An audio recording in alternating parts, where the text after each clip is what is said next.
warahmatullahi wabarakatuh. Perkenalkan, nama saya Latifatul Aini Faridatul Hasanah dengan nomor NIM 2012-21111 dari Prodi Bimbingan Konseling Islam kelas 1C. Saya di sini ingin menyampaikan kesalahan dan perbaikan dari kesalahan berbahasa dari segi diksi, kata, frasa maupun kalimat efektif dari ruang publik. Pertama adalah kata sekedar dan sakadar. Menurut Kamus Besar Bahasa Indonesia, sekedar merupakan kata tidak baku dari sekadar. Sekadar merupakan bentuk yang paling tepat karena terbentuk dari kata dasar kadar. Jadi, penulisan yang benar adalah sekadar, bukan kata sekedar. Silahkan atau silakan. Menurut Kamus Besar Bahasa Indonesia, silahkan merupakan kata tidak baku dari silakan. Arti kata silakan atau silahkan menurut bahasa adalah memberi izin, memperkenalkan, mengiring lawan berbicara untuk melakukan aksi. Biasanya, kata ini digunakan untuk mengarahkan tamu untuk duduk atau untuk memperkenankan orang melakukan apa yang diinginkannya. Dan penulisan yang benar dari kata silahkan dan silakan adalah silahkan. Praktek atau praktik. Praktik merupakan kata baku sesuai Kamus Besar Bahasa Indonesia. Kata ini seringkali disalah tuliskan dengan kata tidak bakunya yaitu praktek. Kata praktik diserap dari bahasa Belanda praktik, kemirikan lafaz dengan kata dalam bahasa Belanda inilah yang membuat kesalahan penulisan menjadi praktek sering terjadi. Adalah kata analisis atau analisa.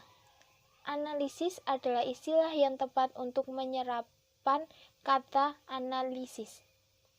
Menurut Kamus Besar Bahasa Indonesia, analisis adalah kata benda yang berarti penyelidikan terhadap suatu peristiwa untuk mengetahui keadaan yang sebenarnya.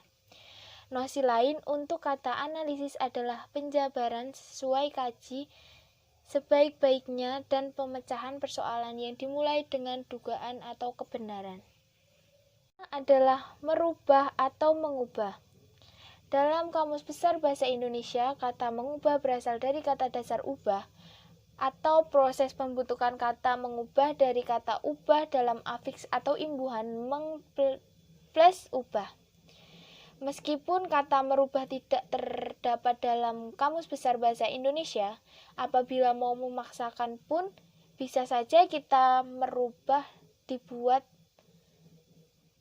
akan tetapi asal katanya atau kata dasarnya adalah rubah, bukan ubah. Kata merubah ini terbentuk dari afiks atau imbuhan me plus rubah. Objek atau objek. Kata objek adalah bentuk tidak baku dari kata objek, sehingga penulisan yang benar adalah objek. Penulisan kata yang benar disebut juga dengan kata baku, yaitu kata yang penulisannya sesuai dengan kaidah Kamus Besar Bahasa Indonesia. Fotokopi dan fotokopi. Kata serapan dari fotokopi adalah fotokopi. Dan ini yang seharusnya digunakan sebagai kata baku.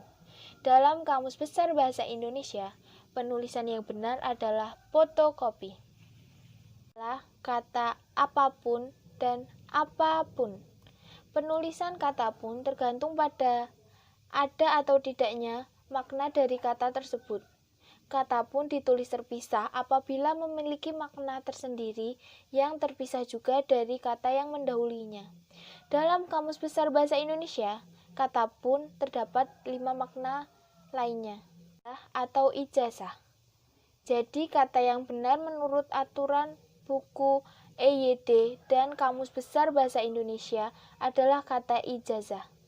Dari segi pengucapan, kata ijazah dinilai lebih pas untuk bahasa formal daripada kata ijazah. Kata ijazah menurut Kamus Besar Bahasa Indonesia adalah surat tanda tamat belajar atau surat izin yang diberikan guru kepada muridnya untuk menggunakan ilmu tersebut. Atau yang terakhir adalah kata antri atau antre. Kata antri adalah bentuk tidak baku dari kata antre, sehingga penulisan dengan kata baku yaitu kata yang penulisannya sesuai dengan Kamus Besar Bahasa Indonesia adalah kata antre. Sekian. Ada halayak untuk mempelajari dan memahami bahasa Indonesia dengan baik dan benar. Berbahasa Indonesia yang baik adalah bahasa Indonesia yang sesuai dengan tempat-tempat terjadinya kontak bahasa, sesuai dengan siapa lawan bicara, dan sesuai dengan topik pembicaraan. Bahasa Indonesia yang baik tidak selalu perlu beragam baku.